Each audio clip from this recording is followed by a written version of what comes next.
النکاح من سنتی فمن رغب عن سنتی فلیس منی او کما قال علیہ الصلوۃ والسلام۔ میرے محترم بزرگوں دوستو، یہاں پر تشریف فرما علماء کرام اور باہر سے آئے ہوئے مہمان اعظام اور ہمارے گاؤں محلہ کے اس بستی کے بڑے بزرگ، پردہ میں رہنے والی ماں اور بہنیں، ابھی میں نے قرآن کریم کی چند آیتیں اور نبی پاک صلی اللہ علیہ وسلم کی حدیث مبارکہ تلاوت کی۔ اللہ تبارک و تعالیٰ سے دعا کریں کہ جو بھی باتیں قرآن اور حدیث کی روشنی میں ہو ان سبوں پر ہم سب کو عمل کرنے کی توفیق عطا فرمائے۔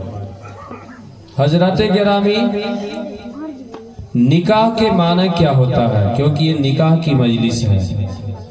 نکاح ینکح نکاحن کے معنی ہوتا ہے آپس میں ملانے کے، جوڑنے کے۔ نکاح کے معنی کیا ہوتا ہے؟ آپس میں ملانے کے اور جوڑنے کے۔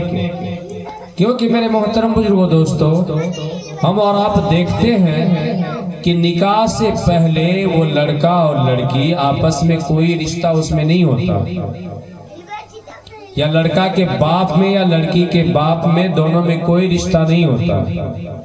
اسی طریقے سے لڑکی کی ماں میں اور لڑکے کے ماں میں کوئی رشتہ نہیں ہوتا، لیکن جب شادی کر دیتے ہیں، نکاح کر دیتے ہیں، تو ان سے بہت سارے رشتے کیا ہو جاتے ہیں؟ منسلک ہو جاتے ہیں، بہت سارے رشتے جڑ جاتے ہیں۔ جب شادی کیے تو آپس میں وہ کیا بن گئے؟ شوہر بیوی بن گئے۔ ان دونوں کے ماں باپ آپس میں سمدھے سمدھن بن گئے۔ اسی طریقے سے وہ لڑکی کسی کی بھابھی بن گئی، کسی کی بہو بن گئی، کسی کی جو ہے کسی کی وہ بہو بن گئی، اور اس کی جو ہے کوئی نند بن گئی، کوئی ساس بن گئی، اور یہ سلسلہ قیامت تک ہی چلتا رہتا ہے۔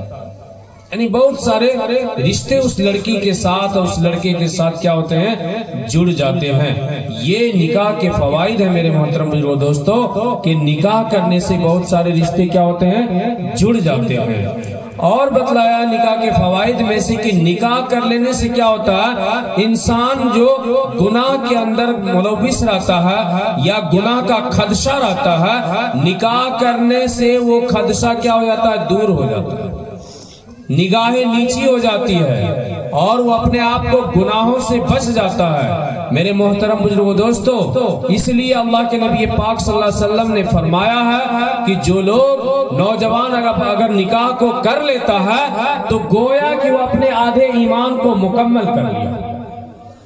جب انسان نکاح کر لیتا ہے تو اس کا آدھا ایمان کیا ہو جاتا ہے؟ پورا ہو جاتا ہے، اور نکاح کے بعد وہ اپنے آگے کی ایمان کو بھی کیا کر لیتا ہے؟ آدھے ایمان کو پورا کر لیتا ہے۔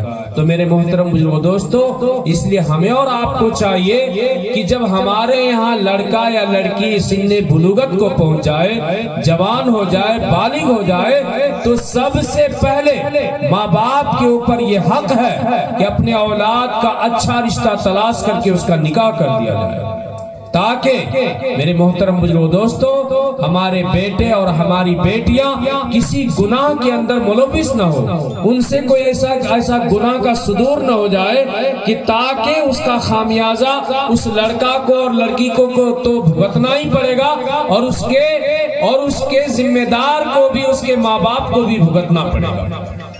اس لیے سب سے پہلے اللہ کے نبی پاک صلی اللہ علیہ وسلم فرماتے ہیں کہ جس کو اللہ تبارک و تعالیٰ نے اولاد عطا کیا ہے، جس